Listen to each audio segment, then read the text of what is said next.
Bismillahirrahmanirrahim. Assalamualaikum warahmatullahi wabarakatuh. Tuan-tuan dan puan-puan sidang pendengar yang dikasihi sekalian. Alhamdulillah, bersua lagi kita dalam slot bicara ilmu. Dan pada kali ini tuan-tuan dan puan-puan, saya ingin membicarakan pada, kalau kita tengok pada beberapa siri yang lepas, saya ada membicarakan tentang emotion question. Jadi tuan-tuan dan puan-puan, pada kali ini saya ingin membicarakan sedikit berkaitan dengan bagaimana cara untuk kita mencapai sesuatu yang kita hajatkan. Baik, sebenarnya tuan-tuan dan puan-puan, khususnya dalam diri pelajar lah, macam mana kita nak merangsang mereka supaya mereka ini mencapai apa yang mereka inginkan dalam kehidupan mereka. Baik tuan-tuan dan puan-puan, apa juga yang sebenarnya kita inginkan, yang kita ingin capai, sebenarnya bermula dalam keadaan diri kita. Bermula dengan keadaan diri kita, ataupun dinamakan sebagai state kita. Dalam istilah psikologi dipanggil state. Yang mana keadaan diri ini, keadaan diri ini akan menjadi penentu utama sama ada kita dapat mencapai keinginan kita ataupun tidak. Dalam sebabnya dalam keadaan diri kita ni dia akan menentukan di antara kejayaan dan juga kegagalan. Baik, apakah sebenarnya itu keadaan diri? Keadaan diri ini kita boleh takrifkan dia sebagai hubungan apa yang berlaku dalam pemikiran dengan perasaan yang sedang melanda dalam tubuh kita. Yang hubungan antara pemikiran dengan perasaan. Baik, keadaan diri ini dia boleh menjadi positif dan juga boleh menjadi negatif. Jadi terpulang pada diri kita, terpulang pada diri para pelajar itu, bagaimana mereka untuk mengawal dan menentukannya. Baik, jadi kita dapat mencapai kejayaan dalam keadaan tertentu yang boleh membuahkan kejayaan.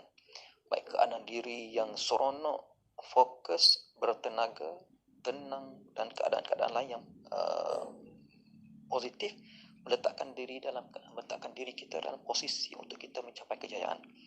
Tetapi kalau kita meletakkan posisi keadaan diri kita dalam keadaan sedih, kecewa, marah, benci, hampa dan juga perasaan-perasaan yang negatif, maka kita telah meletakkan diri kita dalam ke arah untuk kita menuju kepada kegagalan.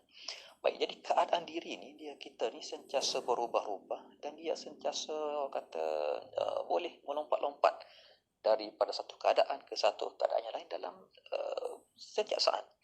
Sebab itulah kadang-kadang kita bila kita tengah ketawa, tengah gembira, tetapi tiba-tiba kita juga boleh menjadi boleh merasa sedih, boleh merasa kehilangan dan sebagainya. Baik, sebab itulah dikatakan sebagai keadaan diri ini dia akan berubah setiap saat. Seorang penulis bernama Dr. Michael Hall, dia menyebutkan bahawa terdapat 6 hingga 30 perubahan keadaan diri yang melompat antara satu sama lain dalam kehidupan seharian kita.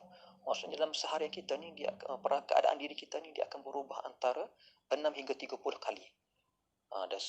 Dia akan berubah sekejap begitu, sekejap begini, dia melompat-lompat perasaan-perasaan itu, keadaan diri kita tu dia akan melompat antara 6 hingga 30 kali setiap hari. Jadi perubahan-perubahan ini mungkin dicetuskan oleh cetusan-cetusan yang berlaku di sekitaran kita yang dinamakan sebagai stimuli. Yang seorang pengkaji Journal Overdraft dia menyatakan bahawa keadaan diri ini keadaan yang sama hanya boleh bertahan selama 90 minit saja sebelum berubah. 90 saat, bukan 10 minit, 90 saat. Jadi keadaan diri kita ni dia akan berada dalam keadaan itu selama 90 saat saja sebelum dia akan berubah kepada keadaan diri yang lain. Sebab itulah kadang-kadang kita ni keadaan diri kita ni kita perlu, sebenarnya kita boleh kawal dan kita boleh menentukan. Cumanya sejauh mana kita mampu bertindak dengan keadaan yang berlaku. Contohnya kalau tiba-tiba kita mendengar berita-berita yang memberi berita sedih kepada kita, so macam mana kita nak menguruskan keadaan diri kita itu. Sebab itulah dia berbalik juga kepada emotion question itu, yang seperti yang telah saya bincangkan, yang saya telah kongsikan bersama dengan tuan-tuan pada beberapa siri yang lalu. Jadi keadaan diri kita ni dia perlu kita urus dan dia berkaitan dengan emotion question lah. Jadi sebab itu tuan-tuan, dalam kita nak mencapai kejayaan ni, jadi kita kena pilih keadaan yang macam mana, keadaan yang boleh mendorong diri kita. Baik, sebab apa? Sebabnya bila kita memilih keadaan-keadaan yang boleh mendorong diri, maka kita akan memberikan keadaan diri kita yang keadaan fokus, ingin tahu, bertenaga dan seronok. Dan ia akan memberikan kita rangsangan untuk kita mencapai apa yang kita inginkan. Begitu juga dengan pelajar-pelajar kita di sekolah, kita kena dorong diri mereka untuk mereka memilih keadaan yang boleh mereka, supaya mereka berkeadaan dalam keadaan mereka seronok untuk mereka mencapai kejayaan dalam kehidupan mereka, dalam pembelajaran mereka. Jadi tuan-tuan dan puan-puan, saya rasa itu sajalah perkongsian pada hari ini, sedikit perkongsian pada kali ini. Semoga ia akan memberikan manfaat kepada kita semua, dan tuan-tuan dan puan-puan, uh, latihlah diri kita dan juga latihlah pelajar-pelajar kita untuk mereka ini sentiasa memilih keadaan diri, meletakkan keadaan diri mereka dalam keadaan yang boleh mendorong ke arah yang positif, mendorong kepada ke arah kejayaan, dan bukan meletakkan keadaan diri kita dalam keadaan diri yang boleh mendorong kepada kegagalan. Sekian, wabillahi taufiq wal hidayah. Wassalamualaikum warahmatullahi wabarakatuh.